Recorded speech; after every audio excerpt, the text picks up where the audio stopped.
E7, to the A7, back to the E7, to the A7, back to the E7. Here comes the B7, to the A7, to the E7. Turn around on the B7, back to the top. Hey everybody, Gary here with Guitar Tricks, and in this video I want to share with you your first chords for playing the blues. We've got 3 of them, and how to put them together to play the classic 12-bar blues chord progression. We're going to go over a couple different variations of that, but first we're going to start with the chords, and then we'll get into the chord progression, as well as a simple strumming pattern that you could use to play that chord progression. Before we get into it, please go ahead and click subscribe so that you get all of the latest and greatest content from Guitar Tricks. And if you want to be notified of any new lesson, be sure to also tap the bell. All right, let's get into it. So the 3 chords we have are E7, A7, and B7, which we could play like this or like this. Okay, so why these 3 chords? Well, for now, just know that these 7th chords are what we use to play the blues, and they just have one more note than a regular major or minor chord. So whereas this is E, we take this E right here, which we don't need because we already have this E, and we replace it with the note D, which makes it an E7. All right, so there's our E7. How do we play it? We take our index finger and we put it into the 1st fret of string 3. Okay, we're going to point straight in with the bony tip so that we're not touching any adjacent strings, and it's like a chair, right? It's like a chair, not a beach chair, but just like a desk chair, right? Okay, and then pointing in with the bony tip, then we take our 2nd finger, middle finger, and point that one straight into the 2nd fret of string 5, counting toes to nose. So whenever I say the numbers, this is 1, this is 6. So counting toes to nose, string 5, 2nd fret with that middle finger, and they're both pointing straight in. Notice how my wrist is not like that, it's not like that, it's kind of neutral, right? Having the guitar up a little bit, the neck helps me with that neutral position, right? If it's down, I'm gonna be like that, and I'm not going like that either. I'm trying to get sort of like I'm holding a bowling ball. That's kind of like the most comfortable position of the hand, and then curling the fingers in. Okay, so there's the chord. And now we want to audit it and make sure all 6 strings are ringing out. Now you might have this happen, which means you just got to tilt that finger back up. Maybe push the wrist forward a little bit, right? The thumb is nice and relaxed. It's not contracted. So it's just, you know, relaxed on the back of the neck. Some of us with bigger hands, it might sneak out. Some of us, it might be lower. It doesn't really matter. The main thing is that we're pointing straight into the frets, and that there's some space between the bottom of the neck and our hand. We don't want our hand stuck on the bottom of the neck here. We want a little bit of space, so that's important too. Okay, now you might be like, wow, there's just so little room for mistake to get all the notes to ring out. You're right, but I promise you that just overplaying the chord multiple times, you'll just grab it and you'll be able to feel, that's the right spot. It's sort of like, you know, when you've been driving the same car for a few years, you just put the key in the ignition without even looking, right? You just bring it up into space and you go right in that tiny spot.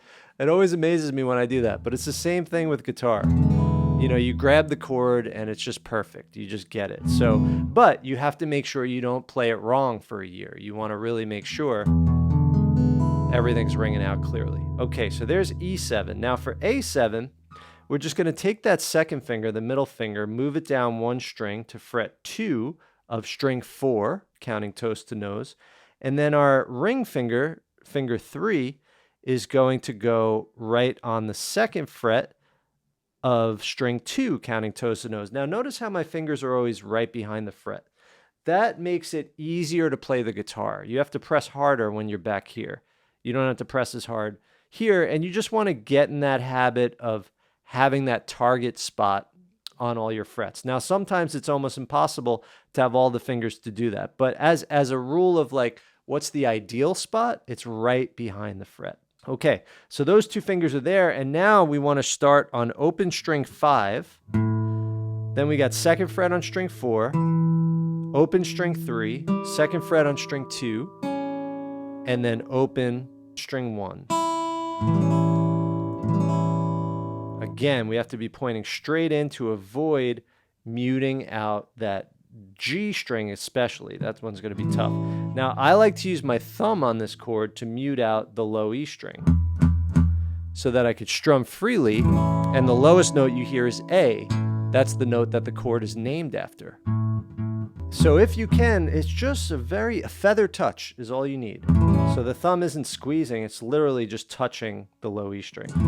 And then I can strum freely. Okay, now for B7, we just take these fingers and move them up 1 string each. And then we take our index finger and put it on the 1st fret of string 4. Now we just want to strum the middle 4 strings. We don't want the high E string yet. What you could do here is squeeze, like I said you shouldn't do. In this case you should. You can just touch that high E string with the flesh, and then the thumb could touch this low E string, and then you could strum freely. Now, what you ultimately want to do is put your pinky on the 2nd fret of string 1, like that.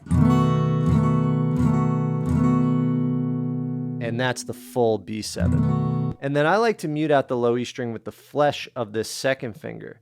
So if you just put the finger, so it's kind of up a little bit, so it's not dead center that you're hitting the string, it's kind of the lower part of the pad. You could then mute this low E string with the flesh of that finger. And you don't have to use your thumb. Okay. All right, now, what are these chords? They're what we call 1, 4, and 5. Blues progressions are 1, 4, 5 progressions. E is 1.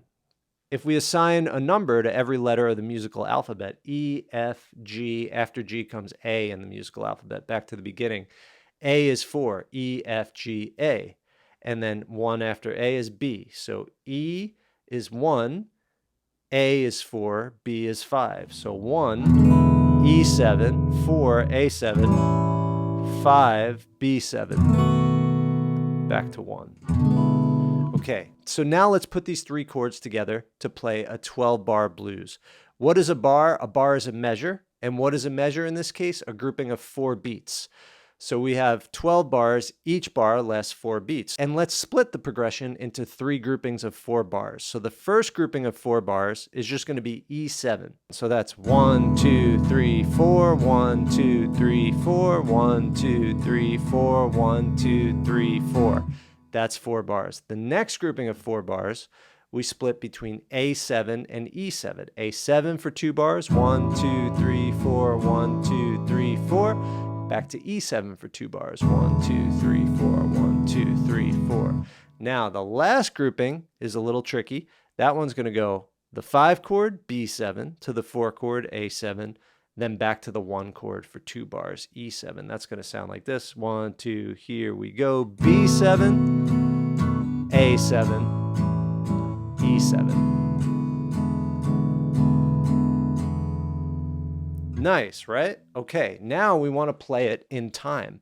So let's just see if we can strum on every beat. But what I'm going to do is leave out a beat to give myself a moment to switch. So anytime I'm about to switch, I'm going to leave out a beat. I'll show you what I mean. See if you could play along with me, and I'm going to kind of talk about what I'm doing. 1, 2, here we go. E7. Bar 2, bar 3, bar 4, A7, A7, back to E7, E7, to the B7, to the A7, to the E7. Now we go back to the beginning. So back, staying on the E7. 2, 3, 4, bar 2, bar 3, bar 4, bar 5, bar 6, bar 7, bar 8, bar 9, bar 10, bar 11, bar 12. Good. Okay, now why did I leave off that beat to switch? Because you always want to prioritize switching at the right time over having some sort of fancy strum pattern or trying to get the strum in. Because the most important thing is staying with the structure, staying with the beat. That's the glue that holds everyone together. If you're playing with another person, even just you and the listener, that's the glue between you and the listener. If you start skipping beats or coming in late on a chord, the listener gets anxiety, everything falls apart, they lose the groove, they're not feeling it any longer. So you're much better off going like this.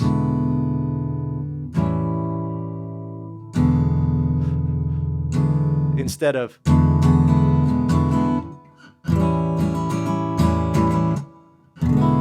like trying to be fancy and losing the beat. So the groove is most important. So if you have to not strum for a moment while your fingers get where they have to go, that's good to help you get to the right place at the right time. All right, now we're going to add a strum pattern. We're going to go like this.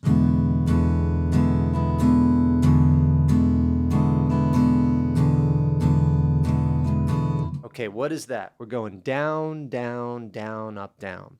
Now the down, up, if I just zero in on the down, up part, goes like this. I'm just going to do a bunch of those down, ups. Now that's what we call a swing feel. We're playing with a swing feel. It's down, up, down, up, down, up, down. So the down part's a little longer. Down, up, down, up, down, up, down. It's not straight eighths, which is this. Down, up, down, up, down, up. In that case, everything is evenly spaced. But when it swings, they're not evenly spaced. Da, da, da, da, da, da, da, da. Right? So see if you could feel that. We're going to go down, down, down, up, down. Right?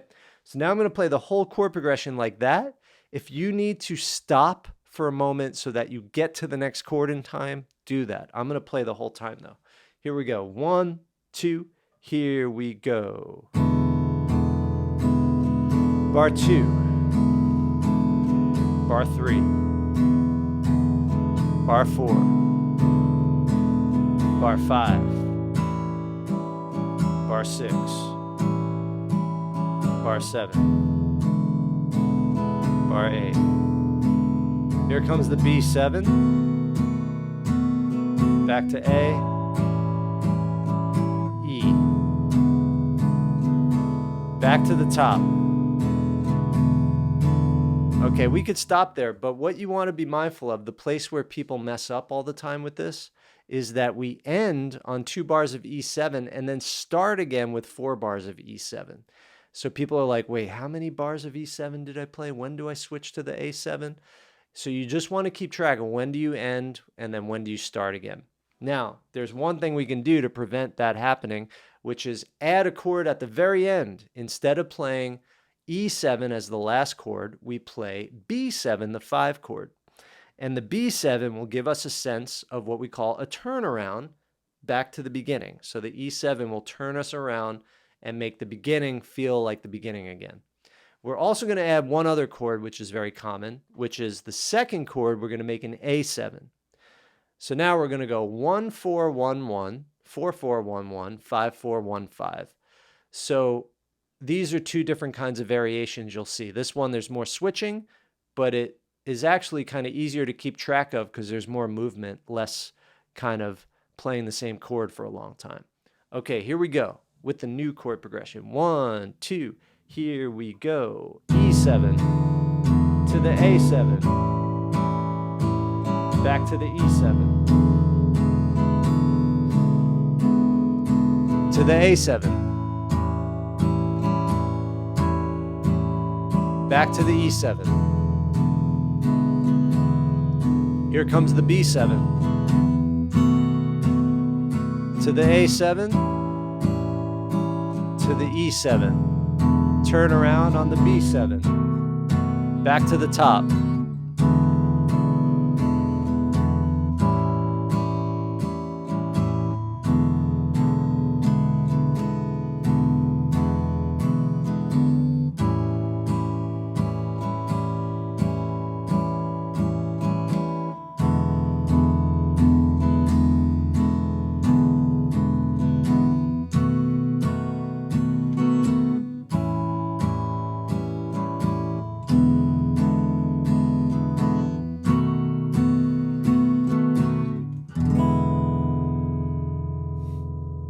All right, everybody, that is a basic 12-bar blues. Those are a great first 3 chords to use. The key of E is such a popular key for the blues. So much old style blues was played in that open E tonality. And that little thing you just did, that's going to be the next lesson in this series. We're going to talk about your first scale for improvising over this chord progression, which is the open E minor pentatonic scale. So stay tuned. Make sure you subscribe to see that one next. If you want to learn more about playing guitar, head over to guitartricks.com. There's a library of high quality song lessons. There's sequential courses on guitar fundamentals, blues, rock, country. There's a guitar toolbox with downloadable PDFs, a virtual scale finder and chord finder, all sorts of really cool stuff. Happy playing, and I'll see you in the next lesson.